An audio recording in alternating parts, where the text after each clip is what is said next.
Welcome to a new video.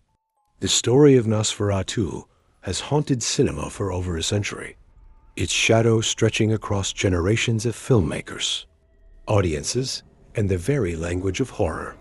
In 2024, Robert Eggers' long-awaited reimagining of Nosferatu arrived with bold ambition.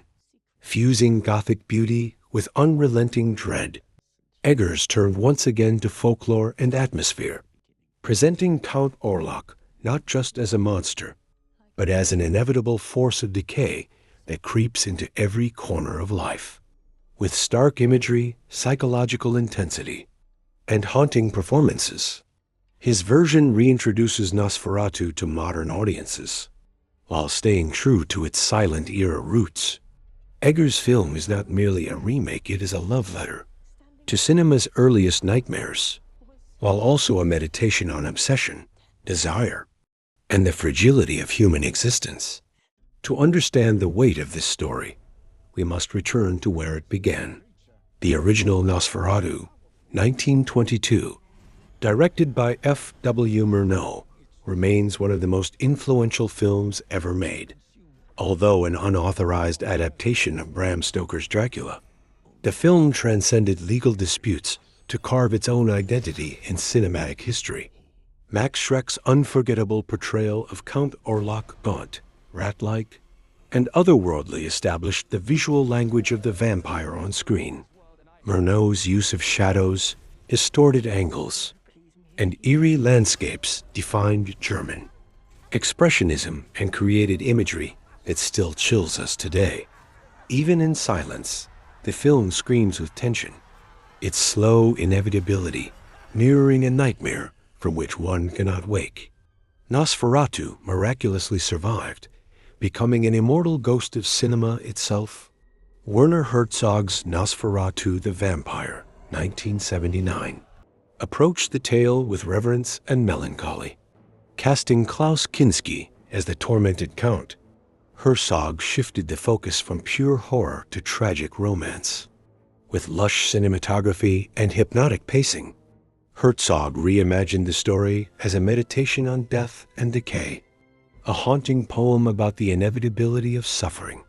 The film stands as both homage and reinvention, proving that Nosferatu is not only a horror story, but also a vessel for deeper philosophical and emotional explorations. Its imagery fog drifting through towns, empty streets overtaken by plague, and the Count's haunting stare remains etched in the memory of cinema. The legend of Nosferatu does not end with retellings alone. Shadow of the Vampire, 2000, directed by E. Elias Merhige, offers a darkly playful twist. What if Max Schreck, the actor in Murnau's 1922 masterpiece, was not acting at all, but a real vampire? Willem Dafoe's mesmerizing performance as Schreck blurs the line between fiction and reality, horror and history. The film explores the madness of artistic obsession, the sacrifices demanded by creation, and the dangerous allure of the monstrous. It becomes a story not only about a vampire, but about cinema itself, its power to seduce, to terrify, and to consume those who give themselves to it. Dear viewers, the original Nosferatu and the great movie Shadow of the Vampire with John Malkovich are streaming for free on YouTube. The 1979 version of Nosferatu with Klaus Kinski is available on Tubi. If you enjoyed this journey through the shadows of Nosferatu across time, don't forget to give this video a like. It really helps the channel grow.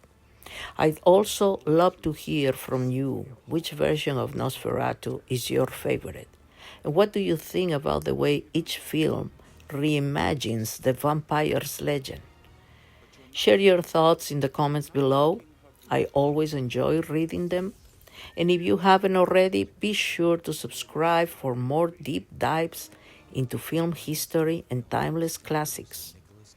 Until next time, thank you for watching, stay safe, and stay tuned for more videos. Take care and goodbye.